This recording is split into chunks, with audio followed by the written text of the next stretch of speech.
Hot selling item হচ্ছে এই কবুতর। এখন প্রবাবলি এটা একটু গরম হচ্ছে না ভাইজান? এটা কি গরম করতেছেন ভাইয়া?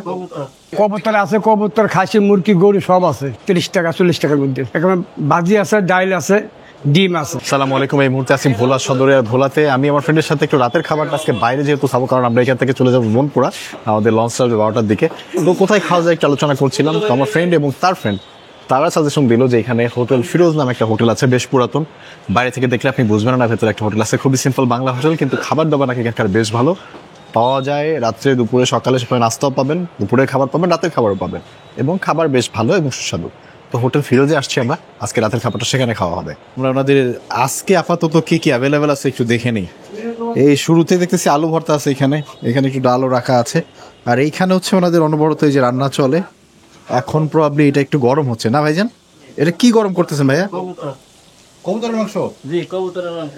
এইটার খুব সুনাম শুনছি, তো এটা তো আমরা অবশ্যই খাবো। এটা এক প্লেট কয় টাকা দাম? 200 টাকা। 200 টাকা কয় পিস থাকে? এক পিস, একটার অর্ধেক 200 টাকা। ও মানে এক বড় কবুতরের হাফ জি, 200 টাকা দাম। আর ওইটাতে কি, ওই যে এটা গরুর গোশত। গরুর গোশত কত করে প্লেট? প্লেট 200 টাকা। খাসির প্লেট হলো 400 টাকা। ওই উপরে খাসি, একটার উপরটা। আর এই যে মুরগিটা? মুরগির পিস হলো 150।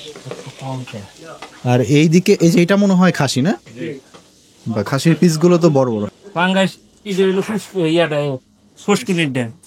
এটা হয়েছে 80 টাকা পিস। উনি বললো 60, আপনি বললেন 80। হে নতুন আছে, হে রেট এটা সমান। আর যদি নদীর হয় তাইলে রোজের লেগেছি 150 টাকা।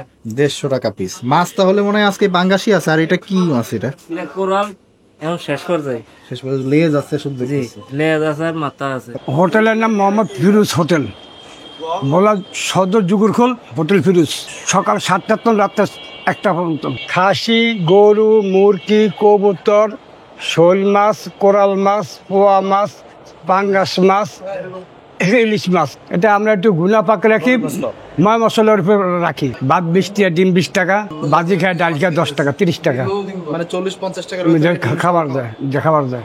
এটা মানে একদম ছোটখাটো একটা হোটেল, কিন্তু বিশেষত্ব হচ্ছে যে এলাকাবাসী যে সমস্ত জায়গায় খেয়ে কমফোর্টেবল ফিল করে এবং বলে যে না খাবার ঠিক আছে, তো বাইরে থেকে আসলে আমার মনে হয় এই সাজেশনটা নেওয়া উচিত। কারণ এই রেগুলার যারা খায় তাদের কাছেই কিন্তু ব্যাপারটা আসলে বোঝা যাবে যে খাবারটা কেমন। তো এইখানে আমার বন্ধু এবং আমাদের আর এক ভাই আছে, তো ওনারা দুইজনই বলে এই জায়গার খাবারটা ভালো, এই জন্য কিন্তু আসা। তো ওনাদের এই যে আলু ভর্তা, একটু আলু ভর্তা দিয়ে শুরু করবো। আগে আলু ভর্তা শুকনা মরিচ দিয়ে করা, শুকনা মরিচ দিয়ে ভালো লাগে আলু ভর্তা, একটু সরিষার তেলে ঝাঁজ থাকলে বেশ লাগে। চলেন আলু ভর্তা দিয়ে সাদা ভাত দিয়ে বিসমিল্লাহ করা যাক। বিসমিল্লাহ। সরিষার তেলের একটা ঝাঁজ, কিন্তু এই শুকনা মরিচ থাকলেও না ঝাল অনেক বেশি না। মানে আলু ভর্তায় ঝাঁজ আছে, ওটা হচ্ছে সরিষার তেলের ঝাঁজ, বাট এই মরিচের অত ঝাল নাই। তো যে কেউ এটা আরামসে খেতে পারবে। আলু ভর্তায় একটা কয় টাকা করে নেন আপনারা? 10 টাকা। এরকম ছোট ছোট বল করা, আপনার একজনের জন্য 10 টাকা আর কি। দামও ঠিক আছে। ঢাকায় মনে হয় আলু ভর্তা 20 টাকার নিচে পাওয়া যায় না। রুরাল এরিয়াতে তো একটু দাম কম হবে, এটাই এক্সপেক্টেড। তো এখানে এটাকে দাম কম বলা যাবে না, ঠিক আছে, কারণ এখানে তো মোটামুটি আমার মনে হয় সবাই এই দামের আশেপাশেই বিক্রি করে। পাঙ্গাস মাছ আমার কাছে খুব ভালো লাগে ভাই, তা আমি যেখানেই একটু পাঙ্গাস টাঙ্গাস দেখি আমি একটু ট্রাই করি। এটা হচ্ছে 80 টাকা করে পার পিস। এটা পুকুরের পাঙ্গাস, নদীর পাঙ্গাস হলো ওনারা সেটার দাম নেয় হচ্ছে 150 টাকা করে। একটু ঝোল নিয়ে নিন। এটা হচ্ছে চর্বিওয়ালা পার্ট, আর এটা আমার ভালো লাগে, মানে পেটি আর কি। পাঙ্গাসের পেটিই মজা। একদম ভুনা ভুনা করা, মানে ঝোল অত বেশি নাই বললেই চলে। এটার ভিতরে মনে হয় একটু আলু পাতলা পাতলা করে কাটা ছিল, এই যে আলু দেয়া ছিল পাতলা করে কেটে। আমি ভুনার যে ঝোলটা ওইটা দিয়ে মাখায় নিয়ে আনি, শুধু ঝোলটা দিয়ে বিসমিল্লাহ করি। বলতে বলতে কারেন্টটা চলে গেছে। বিসমিল্লাহ। আমার বন্ধু বলতেছিল অপু যে ভোলাতে 24 ঘন্টা কারেন্ট থাকে, তো সেটার প্রমাণ দিয়ে দিল আর কি। খাইতে বসে কারেন্ট চলে গেছে। এনিওয়ে, কারেন্ট চলে গেলেও খাবারের স্বাদ দুর্দান্ত, তো সমস্যা নাই। পাঙ্গাস মাছের ভুনাটা কিন্তু আসলে দুর্দান্ত, ঝোলটা দিয়ে বেশ মজা লাগছে আমার কাছে। একদম এই যে দেখেন তেল, এইটাই হচ্ছে মজার জিনিস। আমাদের এখানকার সবচেয়ে ভালো আইটেম আমার ফ্রেন্ডরা বলতেছে হচ্ছে কবুতরটা ভুনা। তা আমার কাছে তো এই পাঙ্গাসের ভুনাটাও অসাধারণ লাগলো। এই যে তৈলাক্ত অংশটা, তো ওনাদের বেশ হট সেলিং আইটেম হচ্ছে এই কবুতর, এটা নাকি খুবই দুর্দান্ত, তো সেটা একটু নিয়ে নিন। আলু দিয়ে কবুতরের ভুনা করা। কারেন্টটা চলে গিয়ে সমস্যা হয়ে গেল, দেখাই যাচ্ছে না, একদম ভুনা ভুনা করা। আলহামদুলিল্লাহ কারেন্ট আসছে।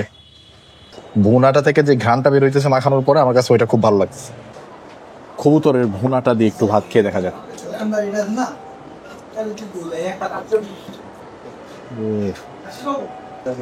এটা একটা জিনিস, কথা সত্য। এই রান্নার মানে এটা আমি এক্সপ্লেন কিভাবে করবো চিন্তা করতেছি। মানে কিছু ব্যাপার আছে না যে খুব বিশেষ না কিন্তু তারপর অসাধারণ, এটা হচ্ছে ওই রকম। আমি একটা জিনিস ভোলাতে আসার পরে নোটিস করতেছি, স্পেশালি বরিশাল প্লাস এদিকের অঞ্চলগুলোতে ভোলাতে আবার একটু ডিফারেন্ট, এদিকে চলে আসে আরেকটু ডিফারেন্ট।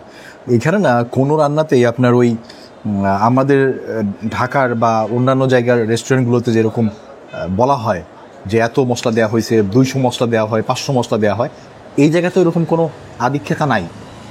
যে মশলা বাঙালি পছন্দ করে ওই পেঁয়াজ, রসুন, আদা, গুঁড়া মরিচ, গুঁড়া হলুদ, এই টাইপের মশলা দিয়ে ওনারা একটা মিশ্রণ বানায় এবং সেটা যে খেতে দুর্দান্ত হতে পারে।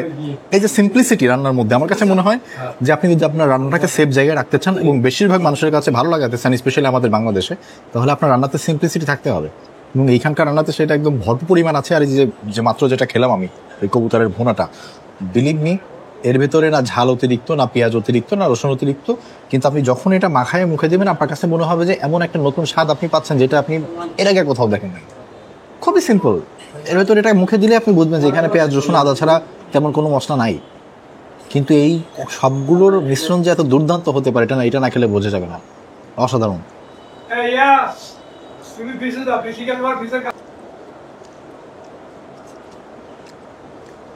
কবুতরের অবশ্য হাড্ডি সহই চাবাই খেয়ে ফেলা যায়, সমস্যা নাই।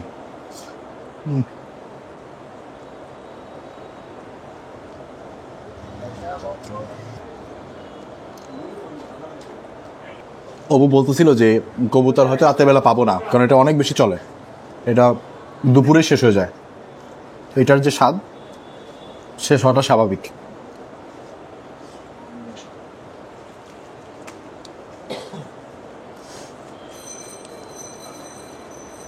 কবুতরের মাংস বেশিরভাগ জায়গায় আমি খেয়েছি একদম ছোট ছোট পিস করে আলু দিয়ে ভুনা ভুনা করে, তো সেগুলো যে খেতে খুব একটা খারাপ ছিল তা না। তবে কবুতরের মাংসের ভিতরে এটাই আমার বেস্ট।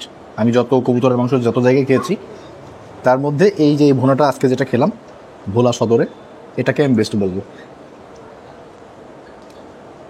চেটে পুটে শেষ করা হয়েছে, কারণ হচ্ছে এটার ঝোলটা অনেক মজা, এই জন্য ভাত নষ্ট হয় না। ও জিজ্ঞেস করেন তো কত হয়েছে আমাদের খাবার?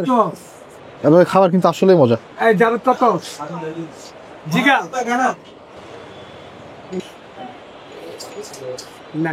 একটা জিনিস আপনাদেরকে একটু বলি, সেটা হচ্ছে মানে কখনো কখনো হয় কি, আপনি রুরাল কোনো এরিয়াতে গেলে বা বিভিন্ন জায়গায় গ্রামের সাইডে কোথাও যাচ্ছেন বা কোনো মফস্বল শহরে, এমন কিছু খাবার হোটেল, মানে বাংলা কথায় যেটাকে আমরা ভাতের হোটেল বলি, চোখে পড়ে, যেটাকে বাইরে থেকে দেখে মনে হয় না যে খাবার কেমন হবে বা অনেকে দ্বিধাদ্বন্দ্বে থাকে ভেতরে যাবে কিনা, কিন্তু অনেক সময় দেখবেন এই সমস্ত জায়গায় গেলে আপনি এর খাবারের স্বাদে মুগ্ধ হয়ে যাবেন। আপনার কাছে মনে হবে আমি আমার লাইফের বেস্ট কোনো খাবারটা খাচ্ছি। এই জায়গাটা হচ্ছে ওই রকমের একটা দোকান, বাইরে থেকে আপনার খুব ছোট্ট একটা একদম খাঁটি বাংলা ভাতের হোটেল মনে হবে, কিন্তু এর খাবার দাবারের স্বাদ এবং কোয়ালিটি অন্য লেভেলের, এবং যার কারণে এই এলাকায় যারা আছেন তারা এই জায়গাটাকে খাবার খাওয়ার ক্ষেত্রে প্রেফার করেন বেশি। তো আমি আজকে সত্যি বলতে ওনাদের যে কবুতরের ভুনা সেটা খেয়ে একদম মুগ্ধ হয়ে গেছি, এবং আমার কাছে মনে হয়েছে যে আমি আমার লাইফে যত কবুতর ভুনা খাইছি এটা হচ্ছে তার মধ্যে বেস্ট। ইভেন ওনাদের পাঙ্গাস মাছটা খুব সিম্পলভাবে রান্না করা হয়েছে কিন্তু দুর্দান্ত স্বাদের। তো ভোলা সদরের মধ্যে যদি আপনারা লাঞ্চ বা ডিনার করতে চান এটা খুব ভালো একটা অপশন হতে পারে। ঠিকানাটা আপনাদের আরেকবার একটু বলে দিই। হ্যাঁ, জগুল খোর, জায়গার নাম হচ্ছে যুগল খোর, হোটেলের নাম হচ্ছে হোটেল ফিরোজ, এটা হচ্ছে ভোলা কলেজের পাশে। আপনার যুগল খোর যে মোড়টা আছে ওইখানে এসে যদি কাউকে জিজ্ঞেস করেন যে আমার হোটেল ফিরোজ কোনটা দেখায় দেন, দেখাই দিবে। সবাই ভালো থাকবেন, অন্য কোনো একটা ভিডিওতে আবার দেখা হবে। আল্লাহ হাফেজ, আসসালামু আলাইকুম।